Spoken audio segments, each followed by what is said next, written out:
let's jump to this question, because this is a story that you told on tape in another interview about this. It's also part of the desegregation story that this guy who was a convicted burglar Yes. was appointed to. Could you just tell that story? Well, a crisis certainly is not 2 years long, but we consider the demarcation of the conflagration in Little Rock from the fall of '57 when Fall was called out to guard, and eventually, of course, as we know, Eisenhower sent the federal troops in to escort the children into the school, and so we had a tortured school year. In '58, '59, Fall was closed the high schools in Little Rock to avoid desegregation, and during this time, the moderate people in Little Rock had been intimidated by the segregationists who dominated the public forum, but they decided to starting assert themselves that this is our town. We're not going to let this go on. We want schools, and we're accepting desegregation. So they had an election, and the segregationists tried to recall the 3 moderate school board members, and the moderates tried to recall the 3 segregationist members. And it resulted in an election in which the moderates won. It was a very close election, but it set the course. Now with the 3 segregationists off the board, the moderates decided they would be magnanimous and allowed the county judge, who was the administrative officer of the county, to appoint a dead-end segregationist to 1 member of the board. He would always, or she would always be outvoted 5-1. And so the segregationists nominated somebody, and the judge duly appointed it. Before the story was published in our newspaper about this appointment, our reporters quickly found out that this man was a convicted felon, a burglar, was ineligible to vote or to serve on the school board. So we called the county judge and the felon about this, saying we're going to be reporting that you're really not eligible. He said, I resigned. Is that a moment where everyone in the newsroom was sort of holding their breath to see what the editor was going to do? I don't think anybody really thought that Harry would do it any other way, and he was certainly gratified that he made the decision. I think that the way he immediately just rejected the idea was very comforting to all of us. That, this is the guy who knows what he's doing. Yeah. Would you say those things were typical of the time, both the publisher kind of pushing his own political agenda, well, and also reporters I think that Mr. Annenberg went beyond what was normally done, but yes, I do think that it was a different time, and editors like Harry Ashmore and others had behind-the-scenes involvement in the stories that their staff were covering. And we know today that's not a good thing. It's difficult for me to say to judge, don't want to judge people of another era, but that was what was accepted at the time. But I think that to the extent really corrupting the news coverage, that certainly the Annenberg regime at the Enquirer was not good, and that was Knight Ridder bought the paper. Knight newspapers, the predecessor of Knight Ridder, bought the paper January 1, 1970. Gene Roberts was its second editor, came in October '72, and I joined the paper in February '73. And we were dealing with the residue of that era.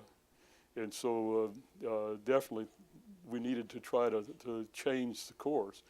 Now, we did have our own problem in '76 and '7 when a reporter, same last name as mine, but we're not related, Laura Foreman, was found to have been involved in a romantic relationship with Harry Buddy Cianfrani, who was then a Pennsylvania state senator from Philadelphia, who was one of the leading political forces in the state. She was covering politics, clearly a conflict of interest, which she had denied to Gene Roberts. But when the FBI investigated Cianfrani, who was eventually sent to prison on corruption charges, they found evidence of multiple gifts to Laura, which kind of proved the relationship. And so that led to Gene Roberts to say we need to write a conflict of interest code of ethics so that everybody understands what we stand for. That we now not only are trying to live down the reputation of the Annenberg Inquirer, which a lot of people are not aware there's been a change, but we got our own problem that we need to try to overcome. So that was a period in which I think that certainly at the Inquirer, but in the newsrooms generally across the country, things were starting to change. So there had. And nowhere was this more marked than in the acceptance of gifts from people that we covered, whether it be politicians or businesses. And I remember when I first started working at the Arkansas Gazette, that the electric company, the Arkansas Power and Light, would give everybody in the newsroom a gift. And you could look around and see the guy who covered the State Public Service Commission would get a big electric oven. Other people would get a toaster or something. So there was a pecking order. And I asked people, what about this? And they said, oh, this is just part of the business. We don't get paid very much, and so free admissions and gifts are just part of the trade. And the racetrack, Oaklawn at Hot Springs, would throw a big party every year for the press, which is kind of the big social event of the year. And nobody thought a lot about that. So here's a softball question: what's the problem with that? What was the problem? Ethically. The problem, yeah. Well, we cover these people, and they were taking gifts from them, so it would appear to the public that if they became aware of the gifts, which you had to assume they were, that we had a debt to them, and that would not likely would be paid in the way we covered the news. It's called an appearance of conflict of interest that we don't, that maybe we didn't, and that's what the reporters would tell me. The older reporters is that, look, I'm not going to be bought out for a toaster, but I'll take the toaster and I'm going to cover them just the way I would anyway. I know that I'm honest, but what we realized as we started thinking about it, and I think that was the key, is you really started thinking about it. And I think that our generation became editors, say, in the 70s, and we had the Hutchins Commission's recommendations on the social responsibility of the press issued in 1947, that I think it had some effect, even though at least on the surface, the editors rejected that. But I think it did make an impression. And as we as we went along, and the older people who had told me about it's okay to take a poster, retired and moved on and replaced by even younger journalists, I think that things changed by evolution. But it really did have a marked change. The evolution sped up in the 70s. So in drafting a code of ethics for the Inquirer, could you talk about what that process was? Yeah. Who actually was involved and how you came up with what the provisions should be? Yes, Gene asked me to make sure it got done, which is kind of the way things a managing editor would do. And we also discussed that it ought to be a staff committee that I would say to this day, and and I try to point this out to aspiring journalists in my book, is that an awareness in thinking about journalism ethics comes not just from the newsroom leaders, although they're certainly important, but from the rank and file.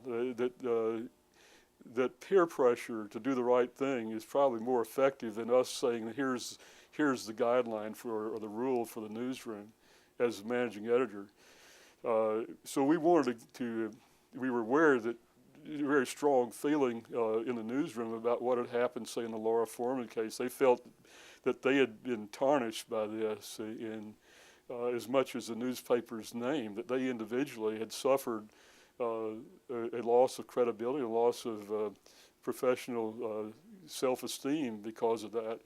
So we got staff members involved, and Jim Naughton became the kind of the scribe who we'd have meetings and talk about it, and Jim would then kind of codify and issue proposed guidelines that we'd all then discuss again. And my part was to try to survey what was out there. We didn't want to reinvent the wheel, And I think when you ever do something like this, you try to take advantage of what someone else has already done. And so I called a bunch of newspapers, called the AS&E and APME, and tried to find out what newspapers had code. And then how do you, once you have this code, how do you make it sort of work in the day-to-day life of the newsroom? Because I remember reading an article once where, you know, journalists were asked about their paper's code of ethics, and they would say things like, "Oh yeah, I think we've got one around here somewhere. Let me, you know," and they were rummaging around in a drawer. And so, you know, it's one thing to develop a code of ethics, and another to actually, you know, there's two issues. One, you know, what do you do if somebody violates it? So there's the enforcement of it issue, and then the other is just the sort of the awareness and ongoing sort of training of reporters. Well, that's a very good question, and I think that we did recognize that it's not going to do any good if it sits in an office drawer and is ignored, that it would defeat the purpose of what we were trying to do. We, of course, have a guild union in the newsroom, and in that time the policy of the National Labor Relations Board on newsroom codes of ethics was not fully formed. As a matter of fact, during that period, the Madison newspaper in Wisconsin issued a comprehensive guideline on freebies and say that we're not going to accept free tickets. We're not going to do the sort of thing that today is a given. But the union took them to the NLRB, unfair labor practice, that you have to bargain this.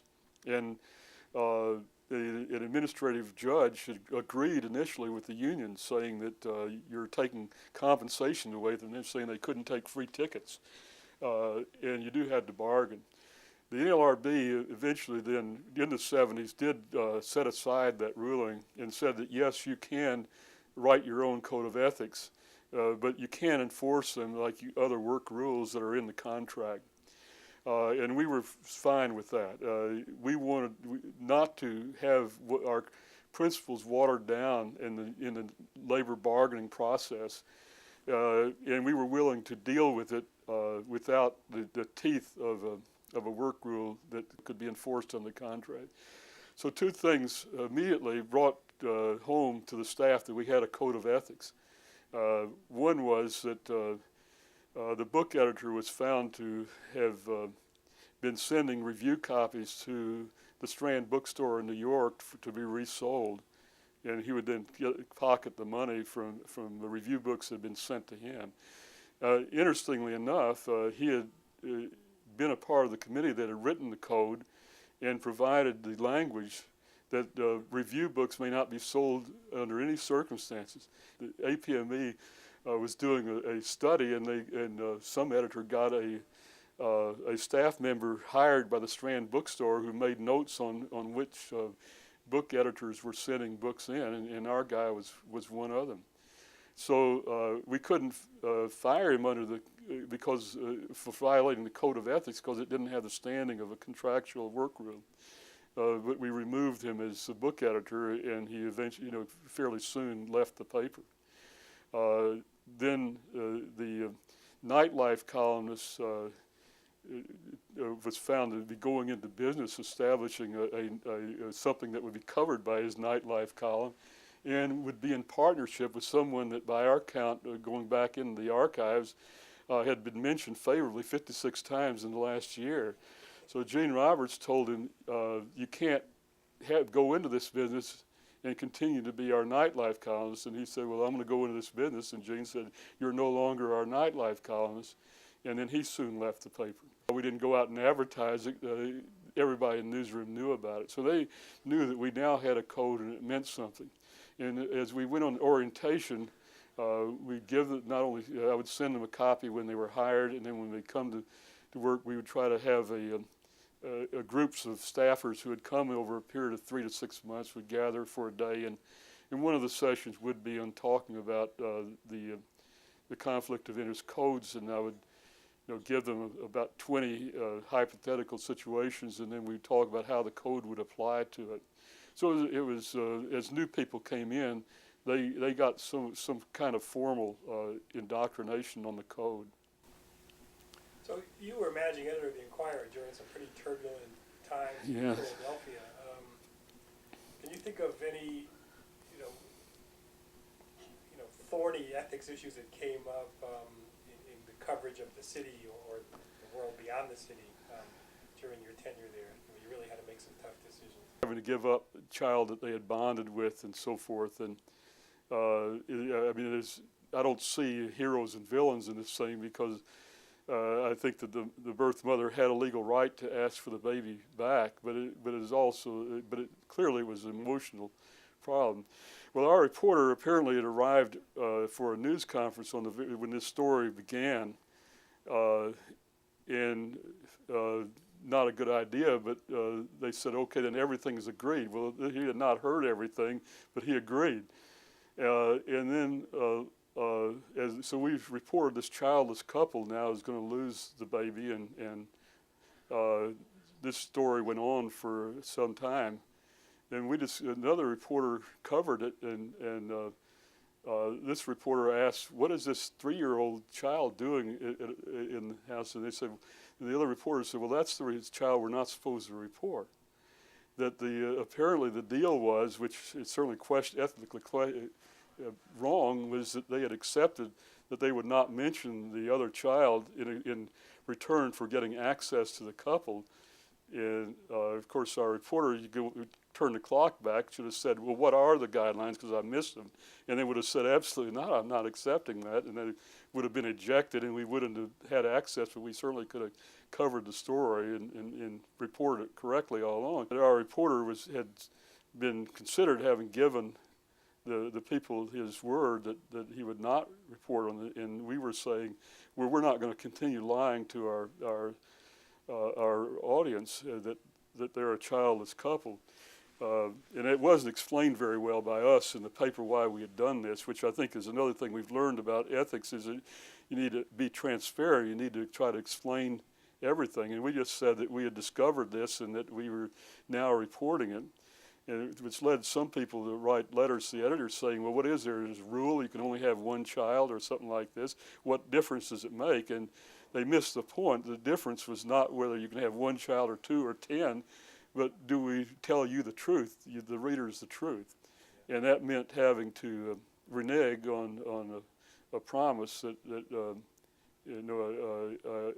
ill-considered promise that our agent had made.